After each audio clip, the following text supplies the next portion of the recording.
The original Panzer Dragoon isn't a very long game, and it doesn't exactly feature a lot of content. It's very much an arcade-style game that's meant to be played over and over. That said, I do have very fond memories of playing this game as a child. I never actually owned the game myself, I instead rented it from Blockbuster Video multiple times, but I was never able to properly finish a playthrough. I guess I just didn't quite understand it as a kid, and let me tell you, trying to play it on the Sega Saturn's D-pad was not optimal to say the least. Regardless though, it's a game that's always been close to me, and now that it's had a remake, I can finally beat the game and share it with all of you.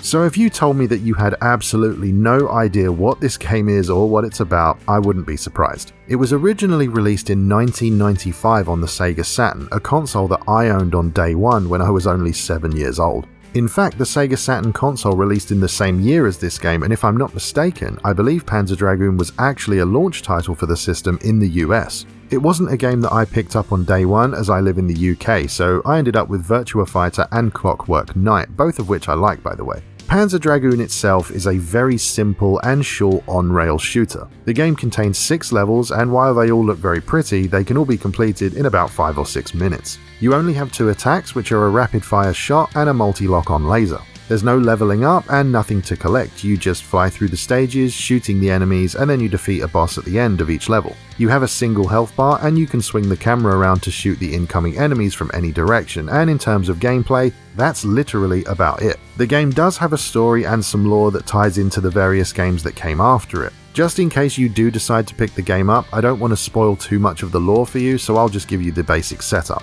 You play as a character named Kale Fluge. However, it is worth noting that he was unnamed in the US version. While out hunting, he chases a creature into an ancient structure and runs into a spot of bother inside. He's saved from death seemingly by accident as a rock falls on the monster due to the battle being fought above. He sees some sort of warrior riding an armored blue dragon, dogfighting in the sky with a rider on an armored black dragon. Outside the structure, he watches the blue dragon's rider take a fatal hit. The black dragon retreats and the blue dragon flies towards our character. The injured rider passes away and the dragon makes a psychic connection to Kale in order to tell him not to let the black dragon reach the tower. Kale accepts this request or this vision, whatever you want to call it, hops onto the dragon, and the game starts there. One interesting thing to note is that the language they speak in the game is called Panzerese, and it's a completely made up thing. It combines elements of ancient Greek, Latin, and Russian with some additional original words thrown in. So as I said, it's a very basic game where you can finish a couple of playthroughs in about an hour.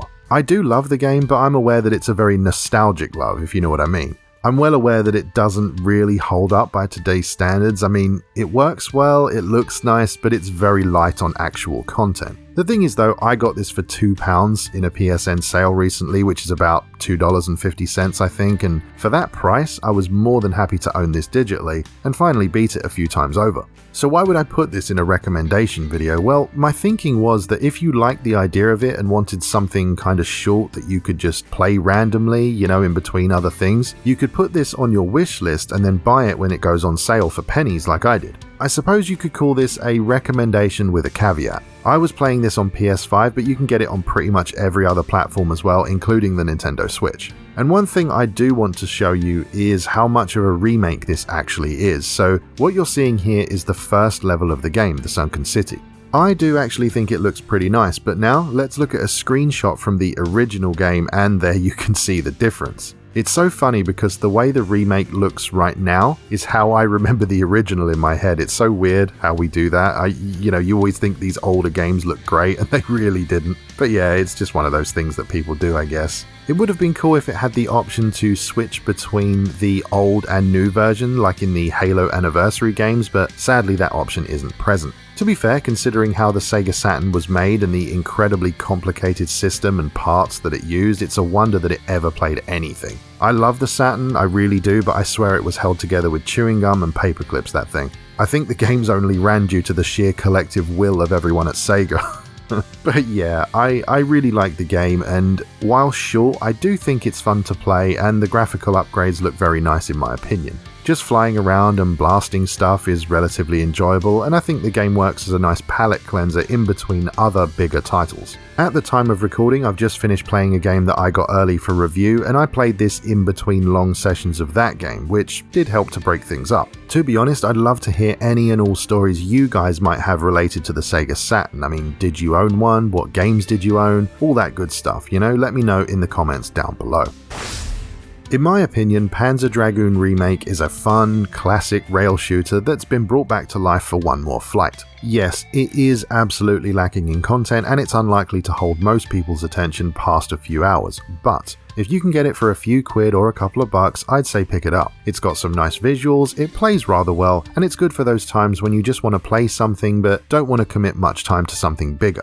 Ultimately, unless you're a big fan of the original or the series as a whole for that matter, I wouldn't pay too much for this game. However, if you love on-rail shooters and you're okay with replaying the game again and again for trophies or high scores, this probably isn't a bad suggestion. In 2022, despite getting a remake, this game may be well past its expiration date. I think a lot of potential players may find it very difficult to latch onto the game without the nostalgia that people like me have for the title. All that said, if you do see it for the prices that I've mentioned in this video, I hope you'll decide to give it a try. If you enjoy the video, I really hope you'll consider subscribing, and if you like what I do and want to help support the channel, please check out the first link in the video description down below. Thank you very much for watching, and I'll see you next time.